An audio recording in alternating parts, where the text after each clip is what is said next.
Hey everybody, this is Alex Merced, and you're listening to another episode of Data Nation.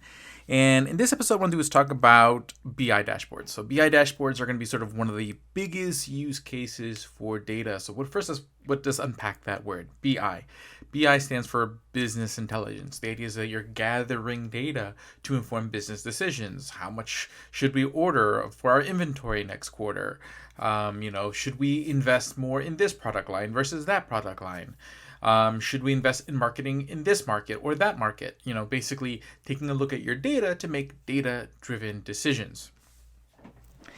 And oftentimes the best way to kind of you can take a look at the raw numbers, but oftentimes when we can see them in graphs and charts and some sort of visual representation to really kind of help the mind sort of gravitate towards sort of insight, that can be really useful. So BI dashboards usually are literally web dashboards where you can see charts of your data.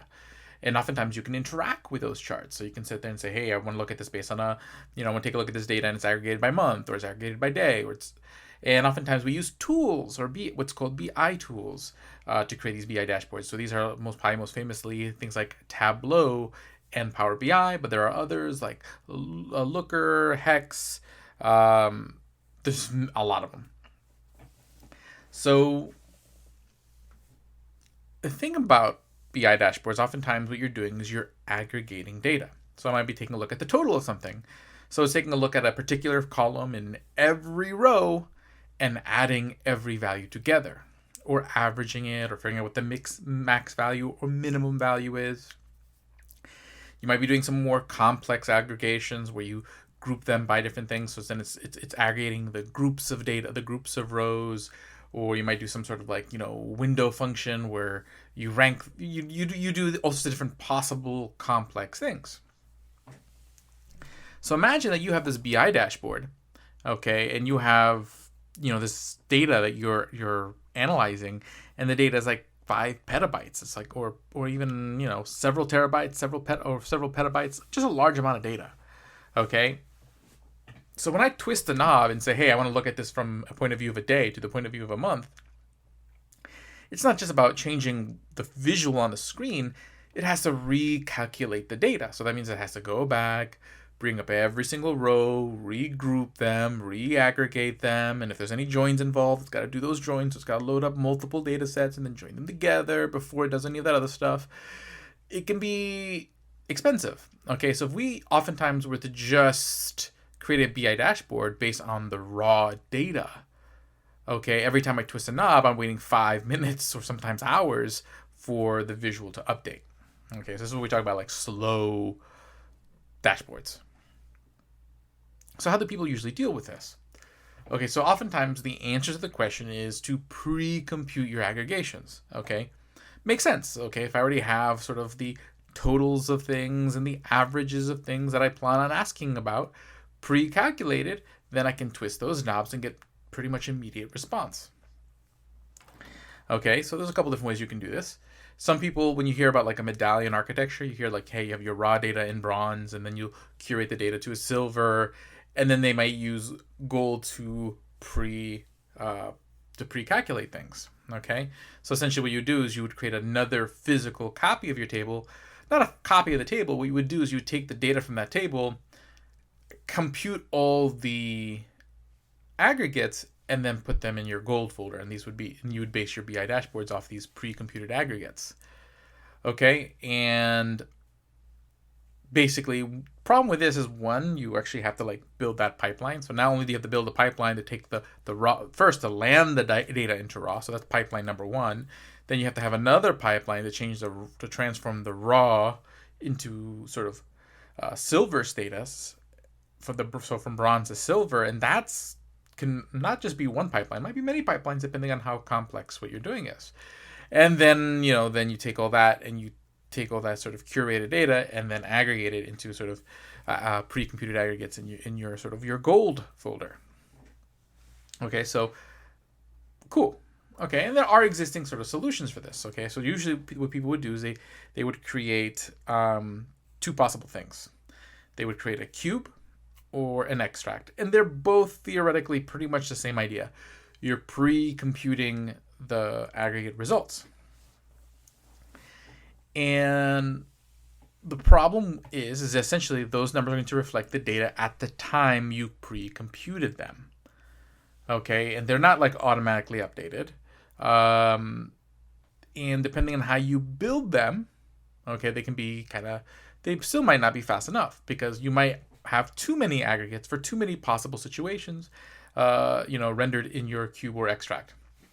There is a difference in the structure of the two, but generally they're doing the same thing. They generally have the same faults, which is, again, they're static. So that means, if you don't recompute them, then you're still working off sort of older data. So then every time you recompute the cube or the extract, you then have to make sure your dashboard's pointing to the newer one.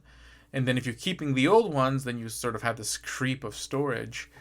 And then oftentimes, sometimes people will just generate these themselves. So what would happen is that maybe, usually this would be more like on the extract side. Basically, let's go even further. So basically, you move the data into bronze, you're curating the silver, you curate to gold, and then you take that gold and silver data and you move it into a data warehouse. And now from the data warehouse, you're moving it into all these different data marts, which are just like little sub warehouses in your data warehouse.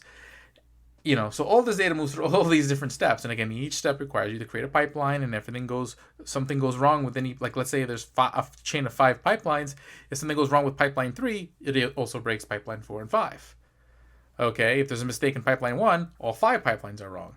And then if all those pipelines, and basically if there's 3 pipelines depending on that third step, well then all 3 of those have gone wrong, and all the things that drive, basically you can create really these sort of cascading effects.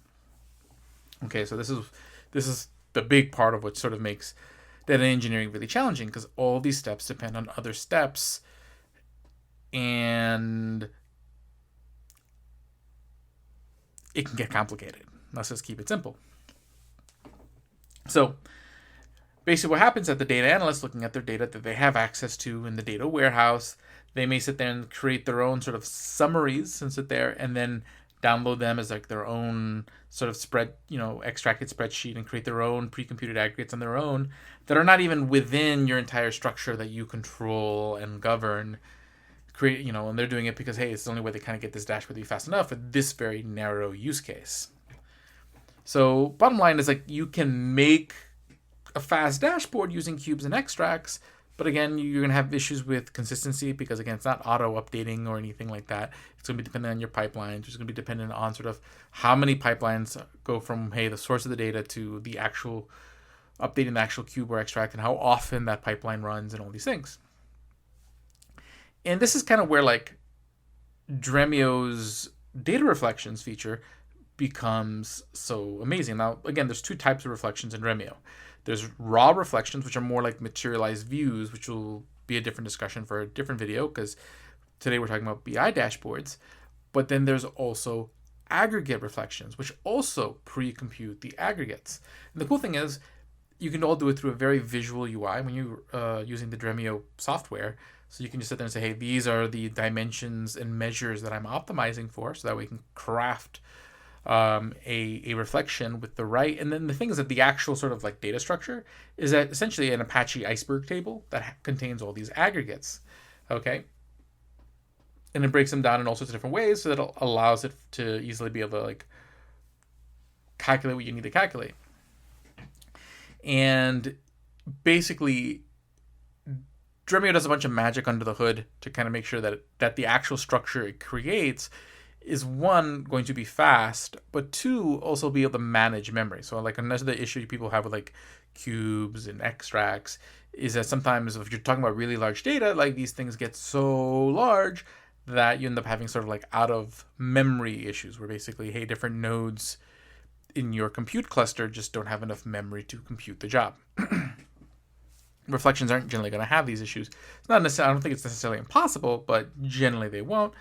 Just because generally, like, again, essentially the actual job, usually you would create that manual pipeline to create the extract or the cube. In the case of reflections, you just say, hey, I want aggregate reflections by flipping a switch in the UI, or sending an SQL statement via your favorite interface, like the REST API or Apache Aeroflight. And then Dremio is going to create the structure. So basically all the logistics of how to do it, Dremio figures out, periodically it will update it so it'll stay fresh without you having to necessarily worry, hey, did I schedule a job, or how often should I schedule a job? And even better, like if you were landing your data into your data lake from the get-go as Apache Iceberg tables, then you have incremental reflection updates. So basically, those aggregations get incremented incrementally, or raw reflections get implemented. Right? So the data freshness is just that much fresher because it's like instantaneous freshness. But yeah, so essentially what you do is you address the issue. And the cool thing is that this doesn't happen way down the chain. You're not doing this after it's gone to the data warehouse. So basically you don't have the 20 pipelines that get from, source to the specific mart that the user uses that still ends up generating their own manual sort of, off the grid extract. Instead, what happens is that you stop right there at the data lake. You land the data in the data lake, let's say, then you're done. Okay, so you basically, and again, in a Dremio world, ideal world, again, not everyone's use case is going to look like this because you're not going to go upend your entire infrastructure overnight. But the idea is that if you were to take full advantage of Dremio's capabilities, your structure would look something like this. You would land the data as Apache Iceberg tables in your data lake. Your data lake would be connected to Dremio. So instead of creating a physical copy as your silver and gold layer, you would just do that virtually. So all that general validation and curation and all that work can be done as sort of virtual views. Okay, and then once you basically once you have sort of the curated data set, you can then either turn on aggregate reflections by flipping a switch right on that, or again, different users who have been given access to Dremio to self-serve data, they can create their own views of subsets of data on that data. That if there's reflections on that original view, that subset will take advantage of that reflection, so it'll still be faster. But you could also turn on reflections on the subset to aggregate to specifically accelerate that subset. But the idea is that all of this is maintained by Dremio. Dremio automates all of this. So essentially, the only thing you had to do was export and load the data into Iceberg tables. You exported the data from the source, load the data as Iceberg tables in your data lake, and then everything else happens virtually through Dremio. And the only time you actually have to make a copy, the data reflections, that is completely managed by Dremio. So none of the manual pipeline and synchronization issues and all these sort of headaches that you would normally have to in just the actual execution of cubes and extracts.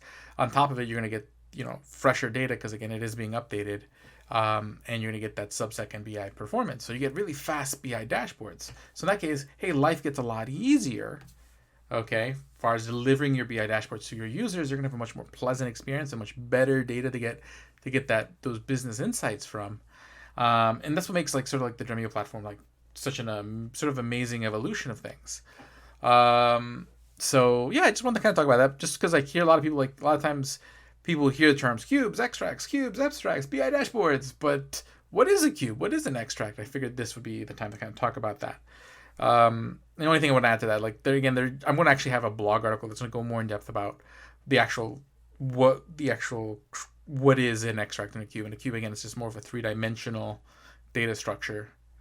Okay, so if you kind of think of a cube of data, and then an extract is just basically pre-computed aggregates, kind of as a table. But either way, it's got to be physically created and used to optimize a BI dashboard. While reflections kind of take a lot of the work to kind of achieve the same result of pre-computing your aggregates to make those BI dashboards fast. Again, my name is Alex Merced. You're listening to Data Nation. Have a great day and enjoy.